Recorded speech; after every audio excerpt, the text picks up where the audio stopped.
getting bigger, more detailed, and more interesting. This year, there's a whole lot of them that we just really want to get our hands on, for one reason or another. Hi folks, it's Falcon, and today on GameRanks, new open world games to play in 2023.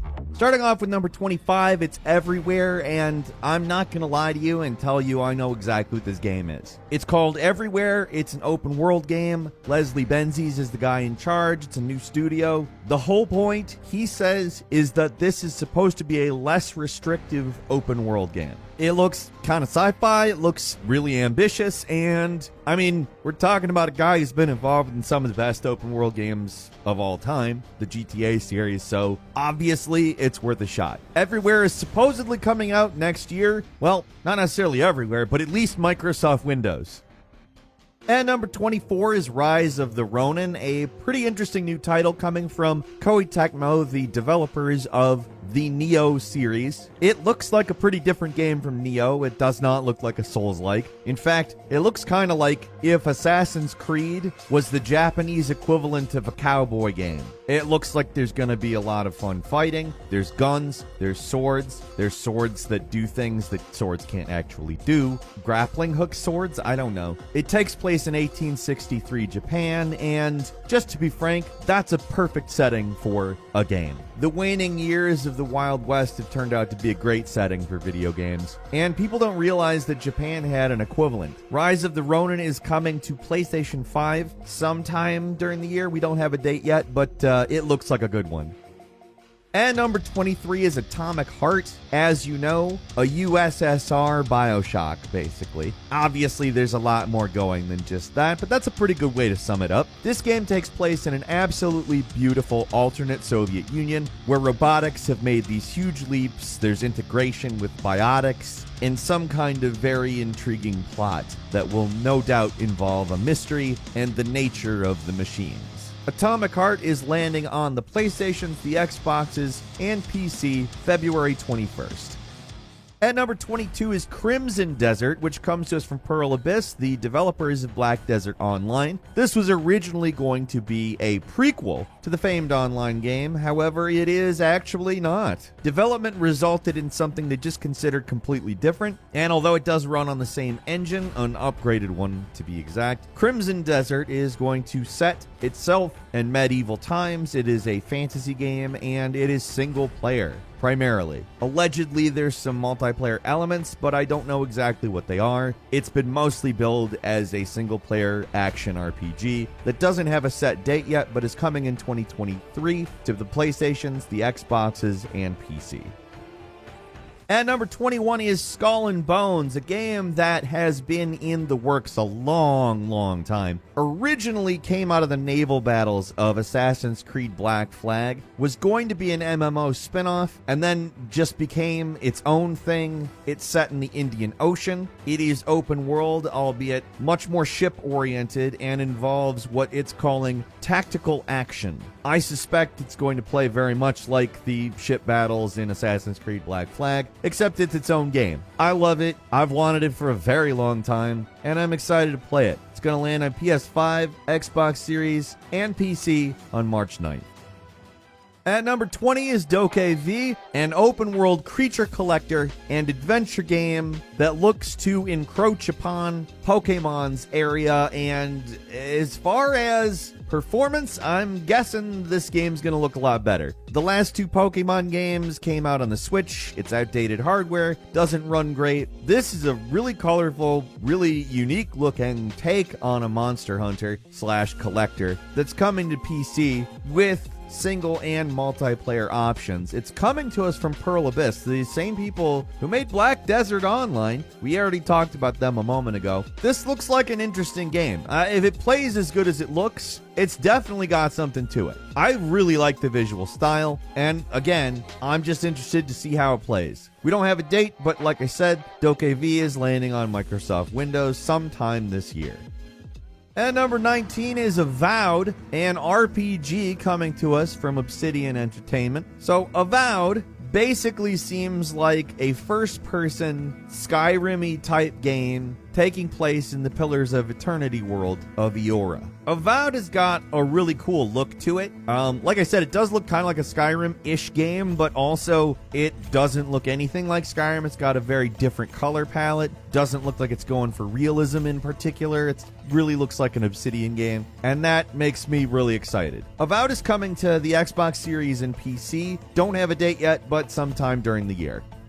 At number 18 is Ark 2, the sequel to Ark Survival Evolved. It's got Vin Diesel, it's got Souls-like melee combat, and it's got dinosaurs and all the other stuff that you get with Ark. Honestly, Ark's a really interesting game, if maybe a imperfect one, but the sequel looks like it's really shaping up to be kind of what the original promised to be. Not that the original is anything to laugh at. Well, sometimes it is, but that's more intentional, I think. Ark is going to launch as an exclusive on Xbox Series and PC. Exactly what day we don't know yet, but it will be sometime this year.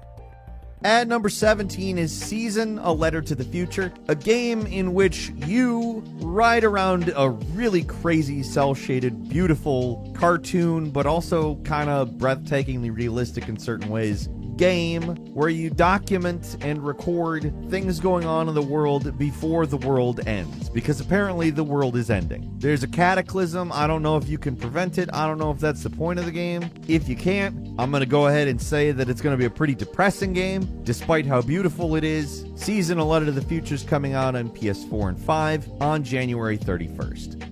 And number 16 is Sons of the Forest, a sequel to The Forest. Now, what worked about The Forest is that on top of being a really good survival game, it also is a totally bonkers cannibal story with mutants and freaks. In the first game, you're trying to find your kid. Now you're trying to find a billionaire. You're an elite soldier, so you probably got a little bit more up your sleeve than a random father running around in the woods. But you also survived the helicopter crash, so you got some injuries. Apparently, the ante has been upped with the mutants. We've seen some of it. And also, there's a 3-armed companion that you'll be able to run around with. I mean, not much has changed from the original premise. Pretty damn good looking survival game with the bonkers cannibal story and mutants. Sons of the Forest is landing on PC February 23rd.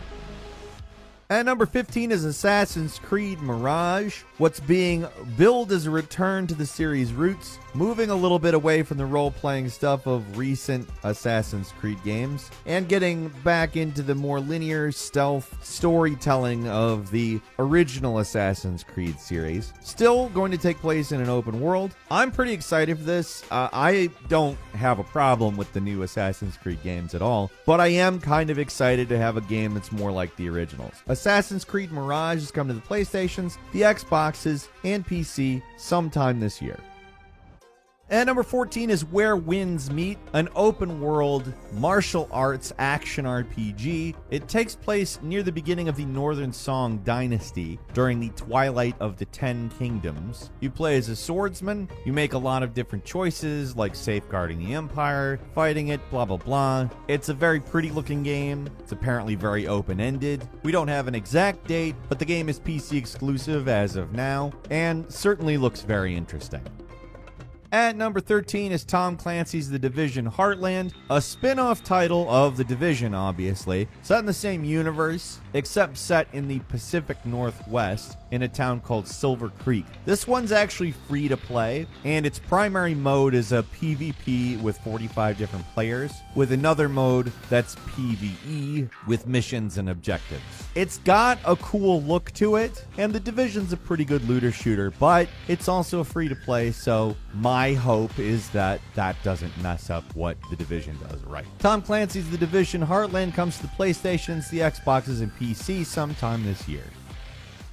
And number 12 is Dead Island 2, which takes place on the island of Los Angeles and San Francisco. Not exactly an island, but a very large chunk of the world, which is going to be infected after the island incident. Apparently, the combat is going to see a bit of a revamp, and of course, the world is much, much larger than the original games, and the story of Dead Island continues. Dead Island 2 is coming to the PlayStations, the Xboxes, and PC April 28th.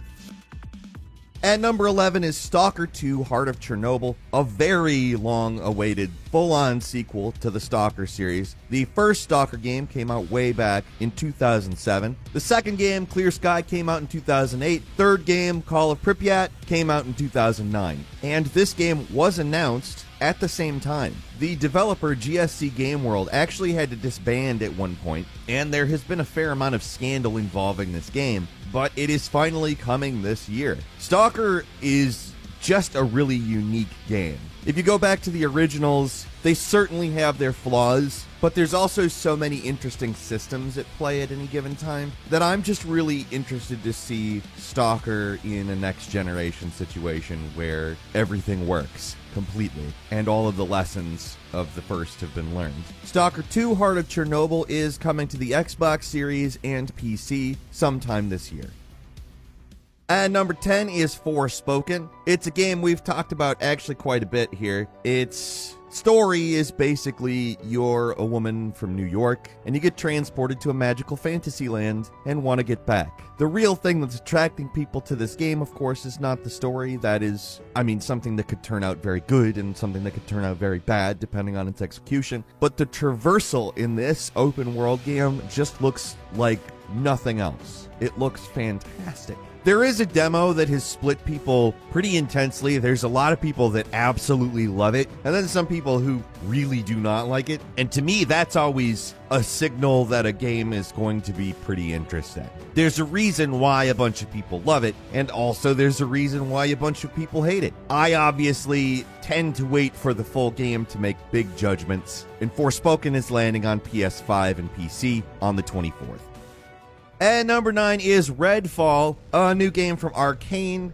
As longtime viewers will know, I'm a big Arcane fanbird. Redfall is kind of a different looking game for them. Basically, vampires have taken over this town called Redfall, and in some ways it looks like Left 4 Dead, and then when you watch it, it doesn't really look like Left 4 Dead. Arcane always has something interesting to say and do with its games, so I'm pretty interested to see exactly how this one shakes out. This game's landing on Xbox Series and Windows sometime in the first half of the year.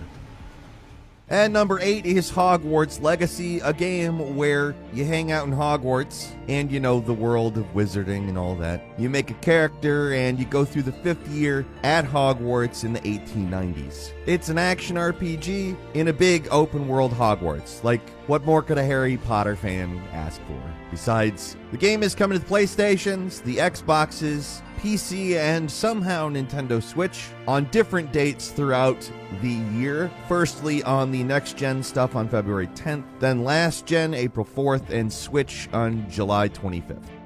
And number 7 is Avatar Frontiers of Pandora, a game that we don't have a large amount of information on, but Avatar, of course, rakes in large amounts of cash for reasons, and they're making a game. You'll play as one of the Na'vi, and the story will not be an adaptation of any of the movies. It's actually going to be a standalone story, which I think is a good idea, and that's basically the extent we know about it. I think they're really going to need to announce more about this game. They believe it's going to come out sometime during 2023, and if not, early 2024. We'll have more information as it appears. Right now, it's slated for PS5, Xbox Series, and PC, so we'll see. And number 6 is Diablo 4. It's Diablo 4. It's a huge game from a huge series that has defined so much about top-down action RPGs, and everybody's been pretty excited about this game for quite a while. Diablo 4 is coming to the PlayStations, the Xboxes, and PC June 6th. And number 5 is Suicide Squad Kill the Justice League, which is not the same thing as the Arkham games, but is developed by them and takes place in the Arkhamverse. However, rather than taking place in Gotham, it's taking place in Metropolis. Brainiac invaded Earth, brainwashed the Justice League, including Batman, who is not dead. However, Joker is. because again, this takes place in the Arkhamverse. You're the Suicide Squad, so you got Harley Quinn, Captain Boomerang, Deadshot, and King Shark. You switch between them in Control, or play 4-player co-op, which is a great idea. And it kind of looks like what Gotham Knights should have been, or maybe Gotham Knights just shouldn't have existed. It really looks good. Like, look at the footage of this game. It looks great. Suicide Squad Kill the Justice League is coming to PS5, Xbox Series, and PC May 26th.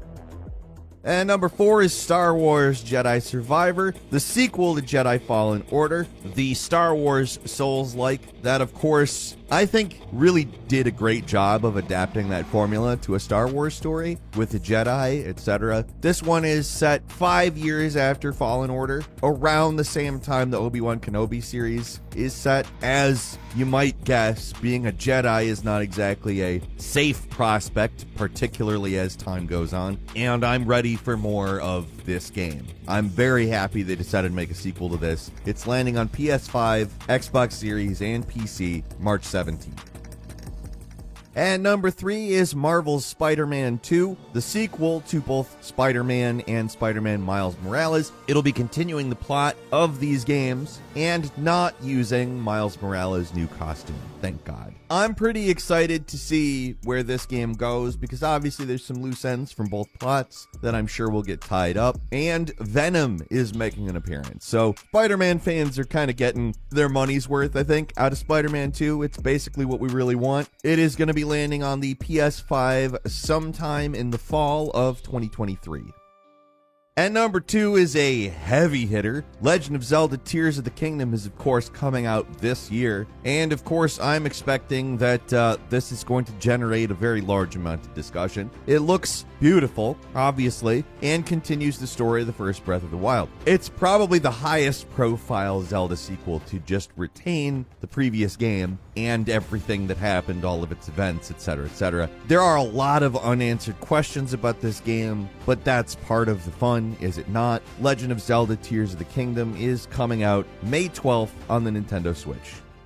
And finally, at number 1, it's Starfield. It was gonna come out last year, it got delayed till this year. It's Skyrim in space, according to Todd Howard, and this is gonna be a huge game. How could it not? First off, it's the first Xbox exclusive Bethesda RPG, so that's already a big thing. And allegedly, the universe that this game takes place in is very, very big. I'm really excited for it. It's Creation Engine, but I don't know, maybe Bethesda understands that they have to do better than the buggy messes they've released in the past. The fact they delayed past what was essentially like the perfect date, November 11th, which is the anniversary of Skyrim, makes me think they're prioritizing the right things over fancy launches. And yeah, I'm excited. I've been excited. Starfield's going to be great. It's landing on Xbox Series and PC, probably in the fall.